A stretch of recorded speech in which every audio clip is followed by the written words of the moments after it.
Mga kagandahan sa inyong lahat ng aking mga taga-subaybay sa buong mundo. Naku, naku, naku. Mag-enjoy kayo sa ating usapan ngayon dahil Women's Month pa rin. Natural, nakapokus tayo sa inyo. At sinisiguro ko sa inyo na ngayong umaga na to ay napakarami niyong matututunan. Dahil ang pag-uusapan natin ay the other woman. As in, the other woman. So ano pang ginagawa nyo? Mag-like kayo, mag-share, at mag-subscribe. Dito lamang sa Mother's Point of View. Bansang Pilipinas at mga kaganda. Sa inyo pong lahat ng aking mga milyong taga-subaybay. Mother's Point of View.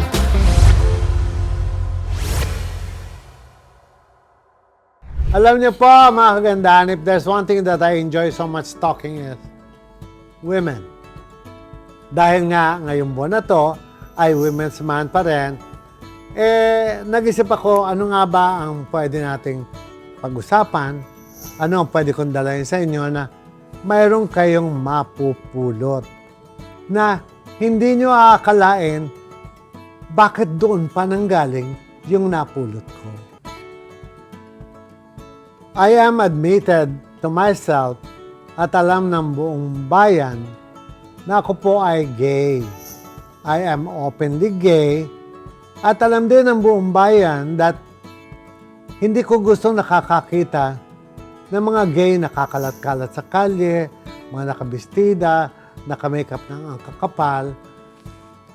Because if there's one thing I want to us gays is to be respected. But if you will be walking in the street, nakabistida kayo napakaigse, napakakapal ng makeup nyo, I don't think you are there to earn respect from other people. Ang gusto ko ay galang tayo at huwag tayong gawing monkey in a cage na pinagtatawanan like a cartoons, you know? Ayokong ganon ang kasapitan ng pagiging isang gay. Ang gusto ko, alam niyo, napakarami ko nang nakilalang mga gay na have gone to other countries, nagpa-opera, gumanda, but still act like a gay. You get the point? Naging babae na sila, naging sobrang ganda na, but they're still loud. Kumbaga, bakla pa rin ang kanilang galawan, baklang-bakla pa rin ang pagkilos nila. Para sa akin, gusto mo maging girl, gusto mo magpakababae, act like a woman. Ganun lang naman yung gusto ko. Maging simple, wag lang maging loud. And I've encounter with one gay na marami tayong mapupulot dahil ito po siya.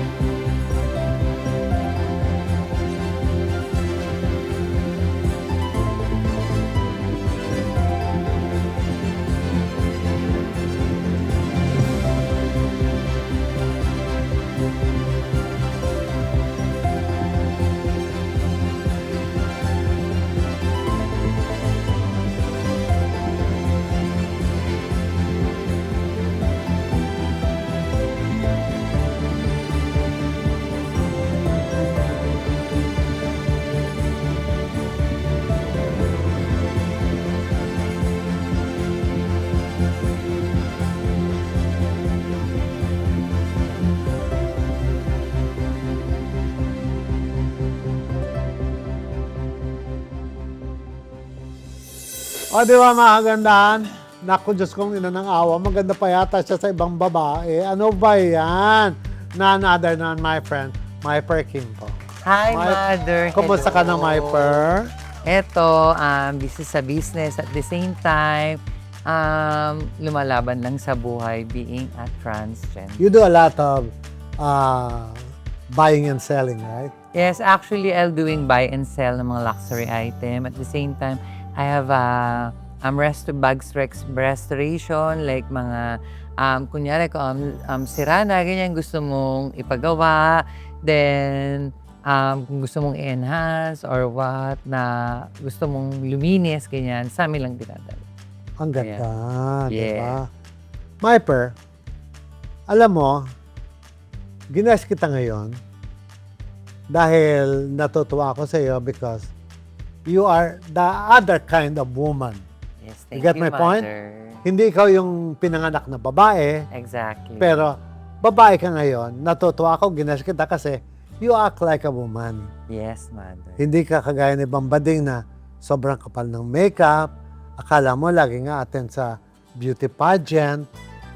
I'm sure dumaan ka din doon. Yes, exactly. Paano mo na ihiwalay yung sarili mo na nag-over makeup na ganito ka na ngayon kasimple? For me, syempre, nag-start talaga tayo dyan since when I was 15 years old. Yan, mas gusto mong papansin sa mga kalalakihan, gusto mo ikaw ang bida, gusto mo ikaw yung pinapansin. Pero, na-realize ko na hindi dapat pala ganon.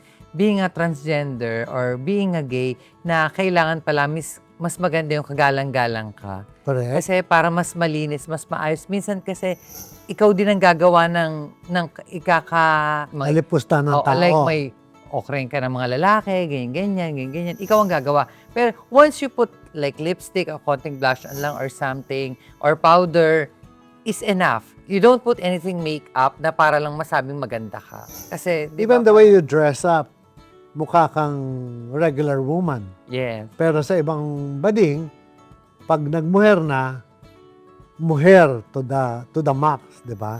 Which hindi naman dapat, Exactly. di ba? Myper, sinama kita ngayon kasi lahat ng kababaihan, pag namumroblema sila sa kanilang boyfriend, sa kanilang asawa, ang unang-una nilang pinupuntahan ay beauty parlor. Exactly. Nagsusumbong sila sa mga hairdressers. Yes. Siguro kaya sa paningin ko, kaya siguro ang mga gay ay nagkaroon ng napakaraming boyfriend. It's just to gain experience of what they will have to say pag may lumapit sa kanila. Yes. Ikaw, ilan na naging boyfriend mo? Actually, from the past till now is 3. 3. Yes. Bakit hindi naging marami? Siguro kasi ako, Mother, parang mas gusto ko yung long term kaysa short term. Kasi para sa akin po kasi hindi ko kailangan ng lalaking isang gabi, one night stand, or kumbaga ang habol natin is yung isang bagay. Ang habol ko kasi, Mother, is yung companionship, kung pagsasama natin, pagkakakilanlan nyo sa isa't isa, who you are and what you are, tanggap ka. Kumbaga, relasyon. Yes, relasyon. Pero for me kasi hindi ko pinapalakad is yung real talk natin, doon tayo sa totoo na is for money. For me, kasama. Pero para sa akin po talaga, Pero teka muna, kahit naman babae, nagbibigay din siya exactly. lalaki. Minsan, di ba, Mag-aabot din, kondo, di ba? kotse, Oo. iniiwan pa sila, Correct. which is babae. Yun ang pag-usapan natin. Yes, I love that. Bakit may mga lalaking may karelasyon ng babae, pumupunta pa sa gay? Siguro, Mother, for me, na ano ko yan, napagtanto ko yan na una kong naging boyfriend, which is 16 years. Meron siyang girlfriend, then ako. Siguro, hindi kasi involved. Nagkatuloyan sila ng girlfriend niya? Hindi. Mas kami yung nagkatuloy. Tumagal kayo na Actually, ginawa ko pang friend yung ano niya, yung naging girlfriend niya. Ah, talaga? Every time birthday ko, every time may mga Okasyon? party, occasionally, ini-invite ko pa. Actually, hindi ako selosa. Sobra. Mas gusto ko pa minsan pag nasa party ka, Yan bang sinasabi mong yan? Yan ba isang magandang tip sa lahat ng mga kababaihan out there na nakikinig sa atin na nasisira ang relasyon nila, nasisira ang pamilya nila dahil sobrang selosa sila? Pero I think, yes, hindi kailangan na, kasi kung talagang para sa'yo, tsaka talagang totoo siya, which is kahit natutulog ka in everything, hayaan mo siya dyan, ikaw talaga kung ikaw. And try, tested ko na yun sa 3 naging boyfriend ko. Kahit sabihin mong pinipigilan mo na, kung gagawa't gagawa yan, kakayanin nila yan. Pero Gagawa't gagawa okay nila. maging selosa. For me, hindi. No need. Bakit? Kasi pag naging silosa ka, wala kang trust. Ah, Wala kang trust. Yung tiwala. Yes, trust ang number one. Okay. Kasi pag hindi mo sila pinagkatiwalaan, or else, meron silang trust issue. My per. Yes. Sabi mo, 16 years kayo nung boyfriend mo. Yeah, the first one. Tapos, may girlfriend siya, nawala ang girlfriend, naging kaibigan mo din yung girlfriend. Exactly. Which is may mga times sa may mga parties, ganyan, and everything. Ini-invite ko. May times sa birthday ko, mas gusto ko pang... Teka muna, sa utak mo, sa puso mo, wala kang selos. Wala. Kasi once na nakilala mo yung isang tao, kahit sabi mo nakapikit ka, natutulog ka, malayo kayo sa isa't isa, alam mo ang ugali niya. Alam mo komportable ka.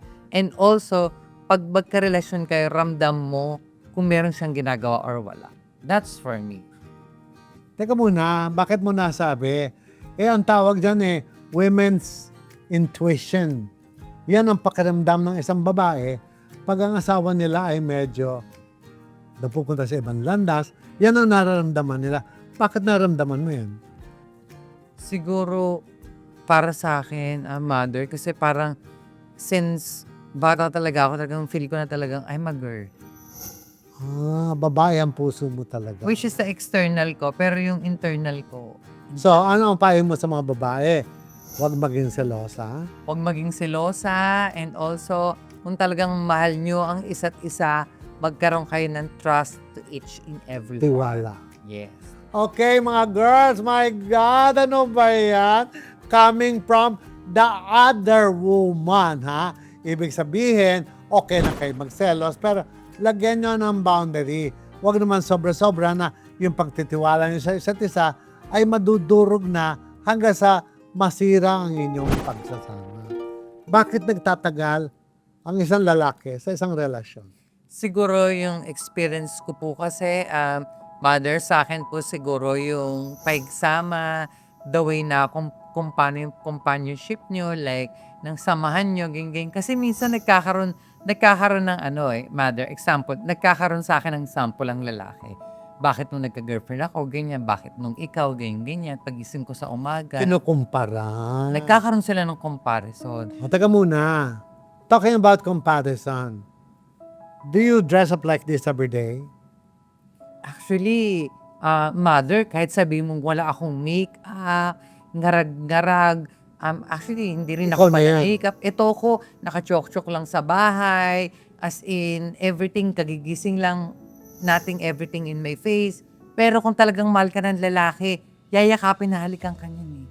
Kahit talagang bagong gising ka. Nakakaloka ka, ha? I promise. Teka muna. So, do you advise women to magbihis na maganda? No need. No need. No need? Meron kasi silang hinahabol, mother. Anong hinahabol ng lalaki Ang sa hinahabol babae? nila, example for me, like trans, ang hinahabol nila yung pagkagising nila, galangan kayo, good morning, happy, or what, kung anong tawagan nyo, then pasalamat ka kay God, anong gusto mong kainin, ganyan. Kung sakto lang kayo, hindi kailangang marangyang buhay, hindi kailangang marangyang pagkain, basta nagkakaintindihan kayo kung anong ibibigay mo sa kanyang pagkain, kung may trabaho siya, asikasuhin mo sa pagpasok. So, in short, dapat pagsilbihan ang asawa. Exactly. Ay, nako, mga babay sot, girls, women out there.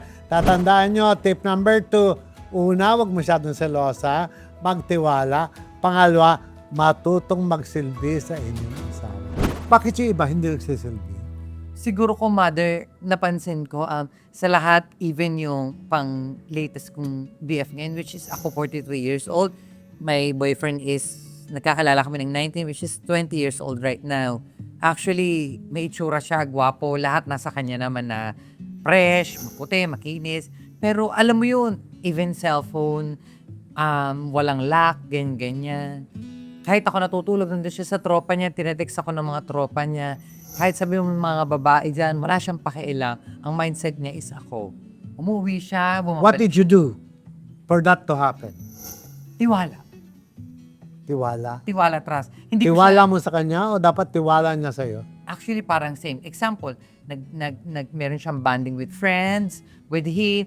No need nang i-text. Saan ka? Anong gawa mo? Anong oras ka uwi? No need. Kumbaga, trust. Alam mong uuwi siya sa oras. Alam mong umalis siya sa oras. Babalik siya sa oras. No need. Yun lang. once na hindi mo siya ginagalgal or hindi mo siya pine-pressure sa katitik, sinong kasama mo dyan, ang sarap ng feelings nila, which is sinabi sa akin ng mga lalaki ko na ang sarap pala sa feeling pag yung parang pinagkakatiwalaan ka ng relationship. Girls, girls, girls! Ang sabi ni Myper, huwag tayo maging investigador. Exactly. Dahil pagka kayo investigador, nawawala ang tiwala sa Yes, atin. O ito naman, sa pagdadamit, pagdating sa kama, ano ang dapat isuot ng babae? Actually, Dapat ba nakapajama pa siya? Actually, for me, mother, ako usually spaghetti, short, or minsan sirapan damit. Actually, wala eh. Mas maganda kung may pagtatampuhan kayo na nangyari sa isang araw, kung meron kayo hindi pagkakaintindihan, at least bago kayo matulog, tapusin nyo. Bago kayo matulog, mag-kiss kayo to each and every and magyakap kayo, at least gigising kayo ng masaya at matiwasay. That's the secret for me. Kumbaga, solve the problem, whatever it is. Kahit anong mangyari kung meron kayong hindi pagkakaintindihan, isosolve niyo yan hanggat bago kayo Paano kung ang isang misis ay hindi pala ayos sa sarili? Actually, isa pa yan. Actually, ang number one din talaga for me na naranasan ko, which is sa mga relationship ko, na nakilala kong medyo may konting kulang, pero ini-enhance ko. Kasi ako, sorry ha, mother, pero ako talagang meron ako inspection first. Sa lalaki, hindi ako tumingin sa itsura. Alam nilang tatlo yan. Tumitingin ako unang-una sa ngipin, pangalawa sa kuko, pangatlo sa amoy. That's it. Wala akong pakialam sa itsura kung ano man yan. So whatever, yun talaga yun. Hygienity is the Ay boss. nako mga ate! Isa pa yan. Tip number 4, hygiene. Para hindi turn up si kuya. Kailangan malayo pa lang ay bango na kayo. Yung bang, ano ba yun? Kakaibang amoy niya ngayon today. O teka muna naman. Marami kasi mga asawa ang mahiyain. Exactly. Most of wives are conservative. Hindi sila mga sirkera. Yeah. Ano mapapayo mo? Siguro para sa akin, mother, kung mga ganon, konting... Alala ko, asawa mo na, di ba? Kailangan ba sila matuto ng kung ano-ano pa? Pero kailangan talaga, number one, para sa akin, mother, is yung, like, yung sinabi, as I said kanina, hygienity. Kasi may meron talagang, minsan, which is, alam mo sa sarili mo, kung ano ang amoy mo, kung ano ang hininga mo. Number one niya, paano ka hahalikan ng ka-relationship mo? Kung ang Ano na tayo, hinalikan na. Di si halik kung saan-saan na nagpunta. Exactly. Ina-advise mo ba na mga kababayan natin out there na nanonood sa atin ay dapat matuto din ng kung ano-ano? Dahil kasi, ako, I can honestly say that I have met a lot of women. 40 na, 50 na, missionary position pa din ang alam. Kung ano yung nalaman nila nung 19, 18 years old sila, hanggang ngayon ganun pa rin. Dapat ba sila mag-improve? Pero basically, mas okay, mas enhance pa nila na mas bok. So, dapat matuto pa. Yeah. Paano sila matututo? Siguro, like ngayon, meron na tayong mga, Watch video. yung mga, sa mga regimen, ganyan. Actually, ako, mother, real talk ha. 3 naging jowa ko, naloloka sila sa akin. Even 3 days ako walang ligo, I'm not using deodorant sa underarm. Swerte ka. Promise. Alam Kasi nila nga, yan. nasa kinakain din kasi yan. Parang ganun kasi. So mga girls, dapat ay mag-aral ng kung ano-ano. Kung kailangan matuto kayong magpalipad ng helicopter, go ahead. Gusto nyo ba bang iba pa ang mag-aral ng pagpapalipad ng helicopter? Aba, matuto na kayo. Marami naman tayong pwedeng tingnan on YouTube. Practically, wherever we go, we will learn a lot. Sa mga kaibigan nyo, sa YouTube, anything, di ba? Kumbaga, ang buhay ng tao, patuloy kang nag-aaral. Exactly. And enhancement. Hindi sapat na kung ano lang yung nangyayari sa inyo noon, hanggang ngayon ganun pa rin. True. Ako mismo magsasabi na, kung ako yung asawang lalaki, magsasawa ako. Maghahanap din ako ng ibang marunong gumawa ng ganito, ng ganyan, ng gano'n, ng ganyan. Kumbaga, variety is a spice. Pampaanghang ng pagsasama. Kung may variety silang nakikita. Anong gusto mong makita sa isang lalaki? Siguro lahat naman modern na meet ko na sa isang lalaki. Ang gusto ko lang is tanggap niya who I am and what I am, ganyan. And also, nararamdaman ko naman sa lalaki kung ano lang yung habol nila. Sa akin kasi, which yung recently kong boyfriend ngayon, he is 20 years old, pero cellphone, money, things, yan yung mga ano eh. Pero I'm just thinking, Lilipas at lilipas din yan. pero I'm just thinking, mother, bakit ganun? Walang pinabibili sa akin. Walang gusto. And Kasi maganda ka, luka-luka, di ba? Kumbaga, siguro ano na lang girl yun. na girl ka na. Ano na lang yun, mother, bonus na lang. Pero kailangan talaga kung paano mo siya alagaan. Correct. Yun ang Mga number. kababaihan, dapat talaga natin ang sarili natin. Magtiwala tayo sa ating mga asawa. Huwag tayong investigador. Lagi tayo dapat mabango at mag-aral pa ng kung ano-ano sa mundo para marami tayong matutunan. Again, kung kailangan nyo mag-aral ng aeronautic, magpalipad ng helicopter, go ahead. Try anything and everything under the sun. Payo mo sa mga kababaihan out there para magtagal ang kanilang relasyon sa kanilang asawa. Well, for me, mga girls out there, mapapayo ko lang, being I am a transgender and sa real girl, mapapayo ko siguro, kung meron kayo boyfriend, do the best, and yung mga hindi nila gusto, wag nyo nang gawin. And also, be patient kung meron kayong pagtatampuhan, huwag nyo nang patagalin within 24 to 48 hours, i-resolve nyo na, pag-usapan nyo. Kasi meron talagang sinasabi na pag pinalaki mo yan, gusto mo. 'Di ba? Ibig sabihin, katulad ng aawayin mo, may pampalit ka. O, di ba, may naka-ready ka. Pero kung mahal mo yung isang tao, ipaglalaban mo yun, aayusin mo. Kung may mali siya, aayusin mo. Kung dapat naman pag-usapan.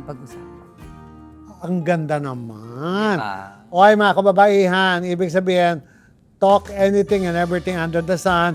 Bago kayo matulog, kung meron kayong konting tampuhan, ayusin yan and have a beautiful another day. Alam niyo po, siguro magtataka kayo bakit si Myper ang ginusto kong kausapin at hindi kapwa nyo babae. Because I believe na walang babaeng magsasalita ng ganito. Kung meron mang babaeng magsasalita ng ganito, baka mga women of the night. Hindi babaeng babae. With what I heard kay Myper, hindi masama na ang tip na binigay na sa atin ay magtiwala, huwag masyadong selosa, laging mabango, huwag maging investigador, and settle your issue as soon as possible. Sa inyo pong lahat, mag-like kayo, mag-share at mag-subscribe dito lamang po sa Mother's Point of View on Women's Math.